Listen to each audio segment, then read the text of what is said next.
Tim Collins, we're coming today with Sheriff Matt Gentry in his office. Sheriff, it's been an interesting last 18 hours or so. We've had online threats, we've had arrests, all centering around schools and students. So can you bring us up to date? Yeah, Tim. The last 18 hours we've been dealing with some information that came out on social media, some that came out on text messages. And so our investigators and school resource deputies have been working nonstop to locate where this information came from. And it's, it's something that we've been dealing with, for the last couple, I guess you'd say, week and a half since the school shootings in Florida. Well, I talked to you on Monday when we were down in Hansville for the big school safety meeting there. It seemed like things had calmed down. It was back to a normal news cycle, and then this pops up. Well, what is the motivation? You've got one suspect in custody. Any idea of what the motivation for this sort of behavior is? What we're finding out in this one is that it was a joke, kind of a practical joke made, which for us in law enforcement here at the Sheriff's Office, that's not a joking matter.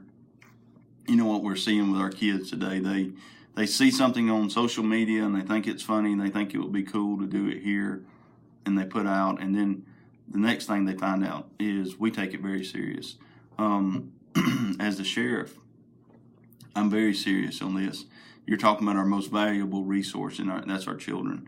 And, so this incident is not a laughing matter to us. So.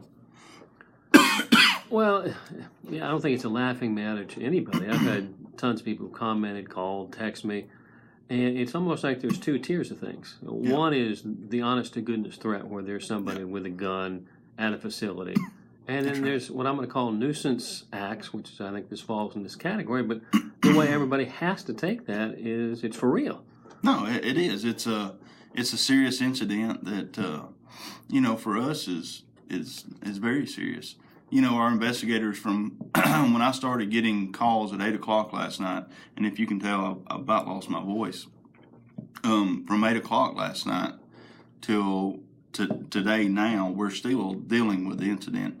The information went viral, and, it scares people. It scares parents. I was on the phone with grandparents, parents last night. Our school resource deputies were. Our investigators were out all night. And we're still working on these matters. Well, these matters specifically, you've made one arrest. That's right. Is that person responsible for both Good Hope and Vinemont, or have you got that far along in the investigation? No, there's two independent matters. What we were dealing with, and so what happened was we were dealing with an incident first at Good Hope, and then the one at Vinemont came up later. And so we have resources that are pulled in two directions last night. And we're still continuing to work on the one in Vinemont. I follow you. Well, now as far as consequences for this young man, when I talked to you earlier this morning, unknown what the charges would be. Has that been decided yet? Well, anytime you make a threat that causes fear within the community, it causes turmoil, that's a terroristic threat. And so, because we can't get into the specifics of a juvenile, but what I can tell you this, if it's an adult, it's making terroristic threats, which carry over for juveniles and anybody else within the system. Gotcha. Well, I imagine there's going to be many high school students, junior high school students who see this. If not directly, their parents may sit them down and go, hey, watch the sheriff. He's got something to say here. What can you say to parents and students for people who are taking this as if it's a joke? It's like a funny fire alarm drill. Well, what I tell parents is be involved in your children's life. Hey, know who they're talking to on social media. Know what they're talking about. Know what they are doing. Because if you don't, then you may find out that they're not doing things that are appropriate. I use the same concept with kids that are sending pictures or messages that are not appropriate. Once you put it on the internet, it is always there. It never leaves. But just be involved. Hey, pick up their phone, see who they're talking to, see who they're sending messages to, see what apps they have on their phone so you know which ones are used to hide data, hide pictures, hide things that they don't want you to find. Gotcha. Well, that's the parents. How about students themselves? I mean, nobody wants to spend the day or the night or time in jail. What's the consequences for a juvenile in something like this? Well, I mean, they could go to a juvenile detention facility. You know, if they're arrested, they can go to a juvenile detention facility and go before the judge. You know, I think one of the most important things that we do as kids is be good leaders for our children. Police yourselves. What I'm saying is we all have friends. We all have somebody that we're talking to.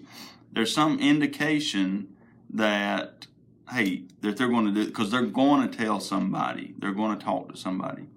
Police yourselves. If you see one of your friends is going to do something, even though it's a joke or something that is not a laughing matter, they need to go up to them and say, listen, I know you're trying to be funny. This is not funny anymore. You know, this is 2018. That's not a laughing matter. And so you don't need to do that. You know, because a lot of times they gain it just for the excitement of within their circle of friends. Well, this goes out further than your circle of friends. You know, you may have 100 friends on Facebook and you put something thinking they're the only ones that's going to see it. Well, by the time somebody takes a picture of it and they send it, and then the next thing you've got 100,000 people that have viewed it. And that's what they got to realize.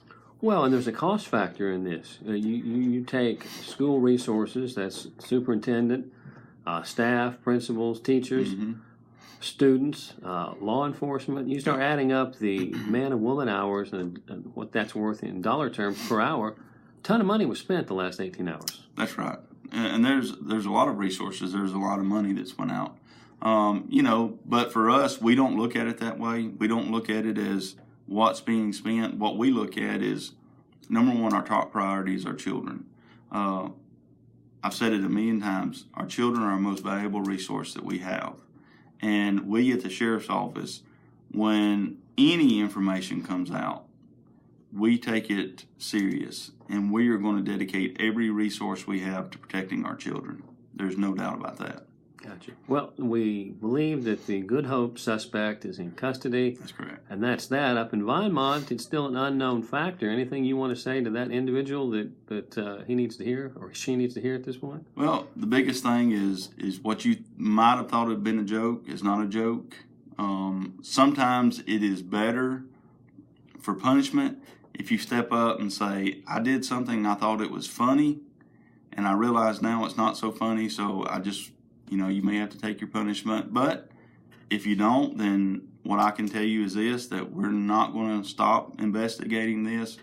We have investigators right now as we're talking that are obtaining information, that are following up on leads, and that will be looking for the suspect.